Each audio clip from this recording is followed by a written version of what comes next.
Hi everyone, Quiveen here from the comfort of my kitchen. In today's video, we are going to be looking just a little bit ahead into the new year. We're going to be looking at sunset and of course midnight on the 31st going into the 1st from December to January from 2023 to 2024. We will be looking at New Year's, New Year's Eve, New Year's morning, and we will take a brief look into the coming January as well. We are past the winter solstice, so the days are only going to get longer, but it won't be too noticeable just a few days after the winter solstice. We're here just 20 to 6 and there's still an orange yellow glow in the sky, but we're also seeing the planets and the stars quite clearly. And again, we're starting with our view in a city sky. We still have Saturn, we still have Jupiter, we'll have them well into the new year. They're orbiting around the sun so slowly, it's more our motion around the sun that makes them appear to drift across the sky. As we get into real darkness, as early as 6:30 coming up to 7 o'clock, we'll be in real darkness nice and early, so we can still see the square of Pegasus there, but we will lose that quickly as we get into the new year. It'll start setting earlier and earlier. We'll still see it a little bit through January at least. As early as 9:15. 9:15, it definitely starts to be considered nighttime, but it's been dark for a few hours already.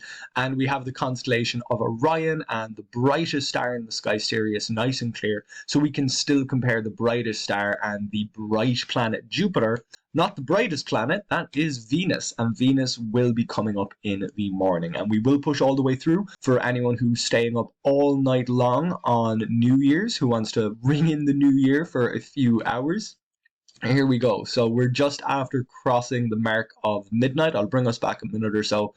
There we are, just a few seconds into the new year. And Orion is almost exactly down in the south. We can see that the south is kind of between where we're seeing Canis Major here with Sirius and where we're seeing Orion just over here. We've got Jupiter, we've got the moon. It's coming up on its last quarter. We'll take a closer look at the moon in a second. We've got Gemini, the twins. We've got Taurus, the bull, the Pleiades. Plenty of famous objects. Leo is just over there with the moon in it. So there's still plenty to be seen down in the south. If you're going to be ringing in the new year at midnight at any rate, if you're going to be up this late, hopefully if the sky is clear enough, these are some of the things you will be able to see.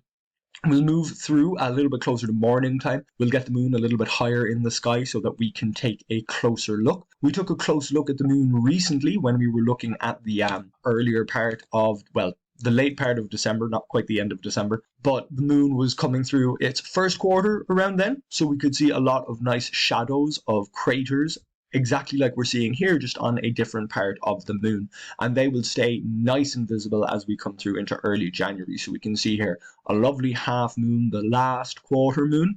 You know, we are here only seeing a quarter of the sphere of the moon, but we often call it a half moon because it's half of the side we can see.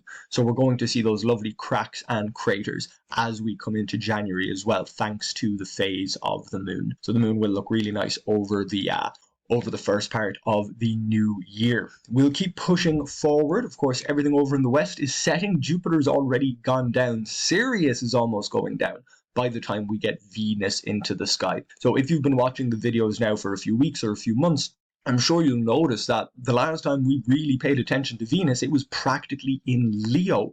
But because we've continued moving around the sun, because the months have passed, we're still seeing Venus near the sun. It has to be near the sun, but the stars that we're seeing behind it in the sky have changed because we have moved around the sun in our orbit. Now here on the 1st of January, yeah, just about, we can just about see Mercury.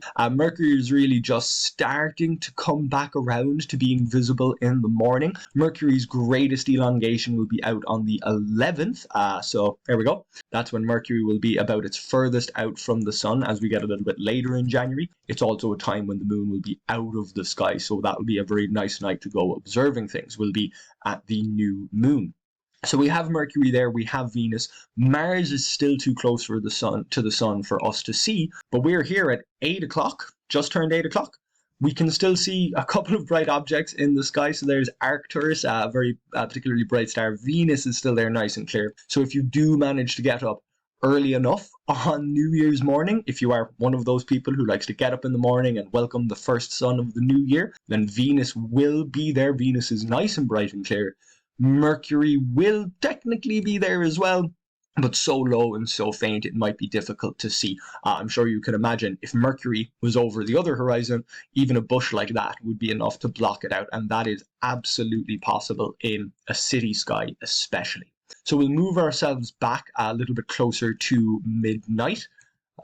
Here should do close to 1 o'clock in the morning. We'll go a little bit earlier and we'll move out into the countryside to get an idea of what you would be able to see out there. If you're lucky enough to be visiting relatives for New Year's, or if visiting a relative in the countryside is an option, to be honest, if you really want to see a lovely dark sky and you have a relative that lives in the countryside, pretending that you're visiting from New Year's is a good excuse to get out there and see a dark sky. I hope none of you tell your relatives that I told you to do that. But it is an option and it'll give you a fantastic view like this.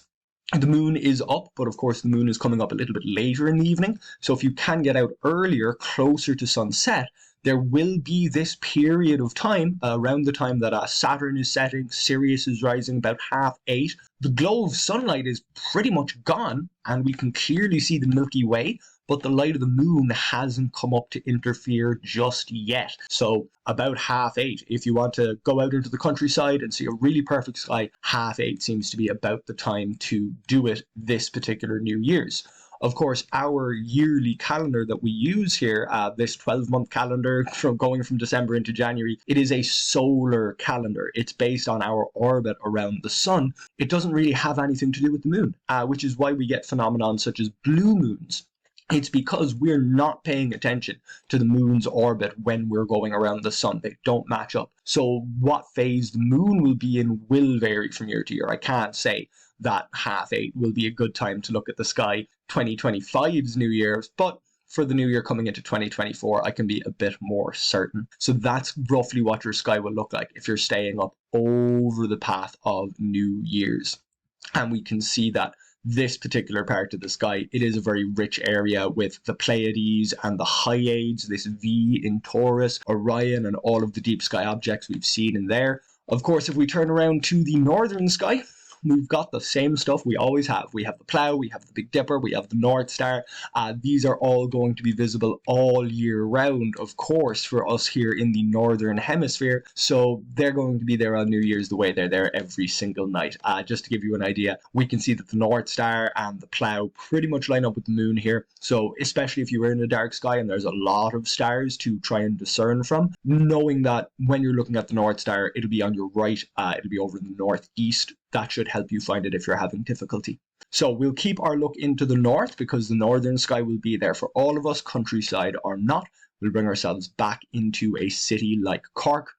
Some of you may have noticed that I bring this slider to an area that says suburban sky rather than urban sky, and that's simply because Cork isn't the biggest, brightest city. You can see here 8, true city sky. That's often based on much bigger cities, cities in America in particular. And from looking at the night sky myself in Cork City, this is roughly the stars that are visible on a clear night. That star is visible, but a little bit faint. So this is a pretty accurate portrayal of what we'd get to see in a smaller city like Cork. Of course, this can vary drastically depending on where you are. If you're next to a big sports stadium or a sports field, more things would be blocked out if the lights are on. If you're near an industrial center or a business park, if you're at the edge of the city in a poorly lit area near one of the parks or forests, then you're going to get to see just that little bit more. So that's what we've got to see coming up on the 31st. So that's what you're going to see if you're up ringing in the new year. Here we are at 8 minutes past midnight, just after ringing in the new year. And this is the kind of view you'll get, and it is a particularly nice spread with a big bright planet, the moon, a bright star, and some of the most famous constellations and deep sky objects. This is, well, by its nature, this is the last video I'll be putting up dealing with this year. The very next videos will be looking further into January and further into the new year. So if you're excited to see what's in the sky, make sure to subscribe to this YouTube channel and click the bell icon for notifications if you want to know when the next video is coming. If you enjoyed this preview, please do like the video so that I and YouTube know that you enjoyed it. And if you'd like to read a little bit about this, you can go to quebeanscontent.ie. I do also have an Instagram page. So Queeveen's content on Instagram has little clips and short versions of these kinds of videos, and that's also a way that you'll be warned when a new video is going up. So I hope you enjoyed it, and I hope you'll all join me in the new year.